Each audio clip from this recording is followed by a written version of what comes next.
juga sempat menyampaikan begitu ya bahwa dari sisi hulu energi sendiri begitu, dari gas sendiri sebetulnya ada investasi yang sempat tertahan juga begitu ya dengan adanya kebijakan HGBT ini. Tapi mungkin bisa digambarkan juga, Anda juga tadi menekankan lebih lanjut peran negara, insentif yang dibutuhkan oleh para pelaku industri, tapi mungkin bisa digambarkan seperti apa Pak Joko? Ya sebetulnya kan insentif dari hulu gitu ya, kan pemerintah bisa memberikan pilihan kontraknya misalnya juga, kemudian kontrak jual belinya juga sebenarnya bisa lebih fleksibel, tidak hanya take or pay, tetapi setelah take or pay itu bisa juga dari segi penjual itu bisa fleksibel menjualnya.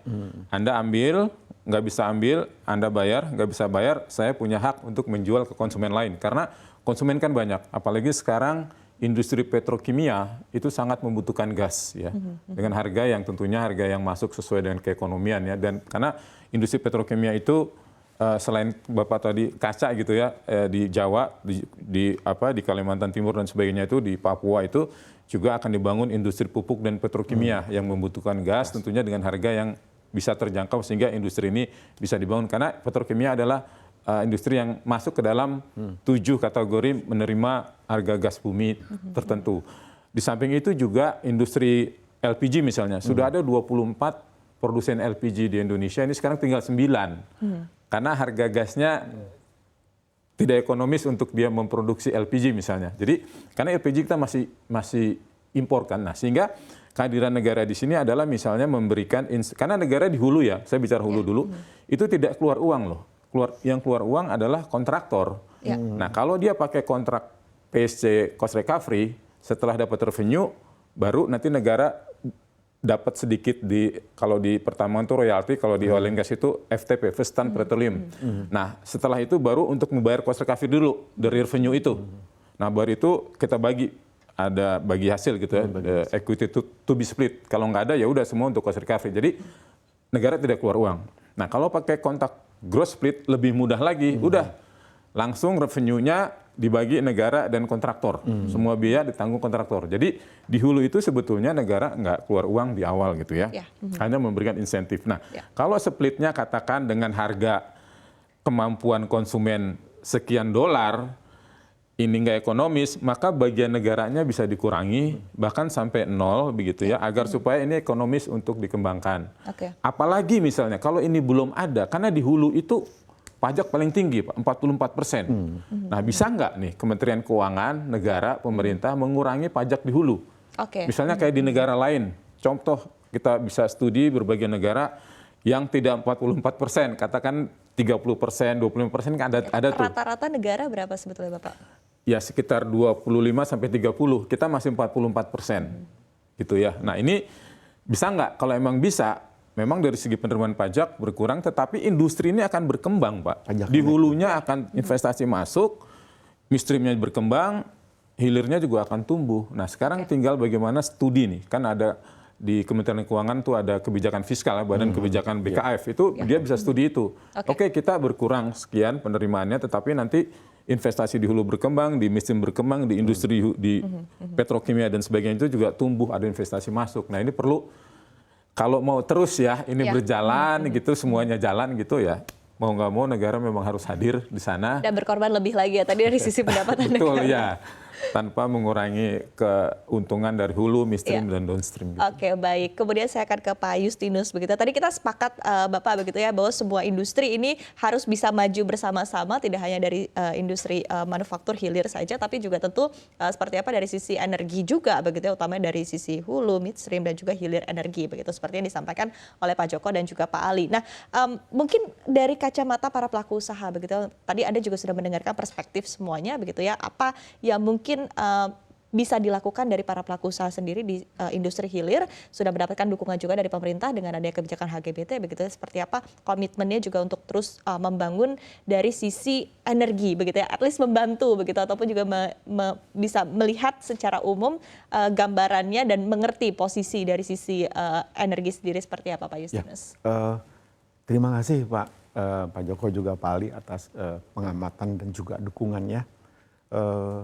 Kami membuka dialog dan sudah berjalan dengan baik melalui Kementerian Perindustrian Sehingga pada tahun lalu ketika harga HGBT itu dinaikkan dari 6 ke 6,5 kira-kira, kami bisa menyerap dan bisa survive. Nah, dialog terbuka semacam inilah yang harus diteruskan.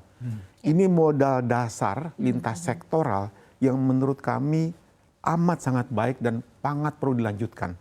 Tadi Pak Joko katakan bahwa bagaimana 10-20 tahun ke depan menuju industri emas itu dibangun mulai sekarang. Dialog seperti ini sangat penting sehingga dan juga pelaporan berbasis data sekarang sudah secara rutin kami laporkan, dikompilasi dengan baik dan didialogkan dengan kementerian-kementerian dan di bawah Menko dan akan diputuskan Presiden. Ini cantik banget. Dihargai di luar negeri. Pak Justinus tadi sebetulnya Pak Joko sempat sedikit ada satu kalimat begitu yang mengatakan bahwa industri juga tetap harus bersiap begitu ya ketika nanti HGBT ataupun juga harganya sedikit dinaikkan, pelan-pelan dinaikkan. Tapi apakah siap industri? Kira-kira berapa lama baru akan siap, Bapak? Saya rasa wajar Pak dinamika tersebut, apalagi dengan gejolak yang sekarang. Kesiapan tersebut menurut saya mungkin apakah setiap tahun dievaluasi ya. Itu sangat penting. Dinamika ini dalam dialog yang memang produktif itu sudah berjalan dengan sangat baik. Kami juga dibina langsung oleh Kementerian Perindustrian selama tahun ini pelaporan dengan sangat baik dan juga dialog dengan ya teman amat juga terutama di energi dengan SDM kami sering berdialog. Dialog yang transparan terbuka. Nah, menurut kami perlu ada catatan khusus mengenai di downstream pada saat pelaksanaan di lapangan seperti tadi saya sebutkan sebelumnya. Bagaimana kuota yang diturunkan oleh misalnya sebagian besar oleh PGN tersebut menakutkan industri. Termasuk barusan kami dapat kabar bahwa calon investor salah satu pabrik keramik atau keramik dari barat itu menunda. Karena mungkin kepastian dari HGB. Keberlanjutan ini perlu segera dipastikan. Dan tingkat tadi mungkin dinamika mengenai harga yang keekonomian tersebut didialogkan, menurut saya itu sangat wajar, Pak. Peran negara terus terang sangat vital, sangat vital, Pak. Baik. Tadi terlepas dari seperti apa dari sisi kuotanya, wait and see-nya dan lain sebagainya, tapi sekali lagi memang sangat vital begitu tadi. Betul. Dan Anda juga masih menunggu permen begitu ya, seperti apa kepastiannya. Baik, Pak Justinus, saya akan ke Pak Ali terakhir begitu. Menurut Anda singkat saja Pak Ali tadi dari diskusi kita begitu ya, poin-poin penting yang Anda highlight begitu tadi dari diskusi terbuka yang terus kita lakukan begitu, seperti apa Pak Ali? Iya, ini adalah momentum yang baik. Kita sedang menemukan momentum itu. Pertama adalah pasca COVID, di mana deindustrialisasi mengalami begitu masif sehingga banyak industri yang terpaksa harus tutup, sehingga kita harus membangun kembali industri kita. Dan kemudian juga kebijakan pemerintah sangat mendorong hilirisasi, maka ini harus kita manfaatkan sebagai proses transisi industri migas, industri gas khususnya. Nah, industri itu ketika akan dikembangkan dan terus tumbuh, ekosistemnya harus terbentuk. Dan alhamdulillah nih saat ini ekosistem industri gas khususnya untuk di hilir itu sudah mulai terbentuk. Di masa lalu pembangkit listrik enggan menggunakan gas karena mahal, akhirnya beralih ke batu bara. Industri enggan menggunakan gas karena mahal. Pun industri termasuk petrokimia itu juga enggan untuk membangun investasinya di Indonesia itu karena gas mahal. Nah, sekarang ketika sudah ada momentum di mana pemerintah memberikan keleluasaan harga yang lebih longgar terkait gas, maka industri kelistrikan akan bersemangat, industri petrokimia bersemangat, industri pupuk, industri keramik akan bersemangat. Nanti ketika ekosistem ini terbentuk, di mana para industri ini sudah tumbuh, pasarnya terbuka lebar, ekspor sudah terbuka, maka mereka sudah mulai terbiasa menggunakan gas, sudah mulai bisa mengatur penggunaan gas dari sisi harga dan lain sebagainya, maka peningkatan harga gas secara pelan namun pasti di bawah kendali negara itu tidak sesuatu yang sangat-sangat normal dan suatu saat akan bisa diterima dengan baik. Jadi jangan khawatir menurut saya, baik di hilir, di hulu maupun di tengah, ketika ekosistem terbentuk terkait dengan industri gas yang baik di masa mendatang, itu nanti akan berdampak bukan hanya di hilir, tapi di hulu dan di tengah. Saya kira begitu.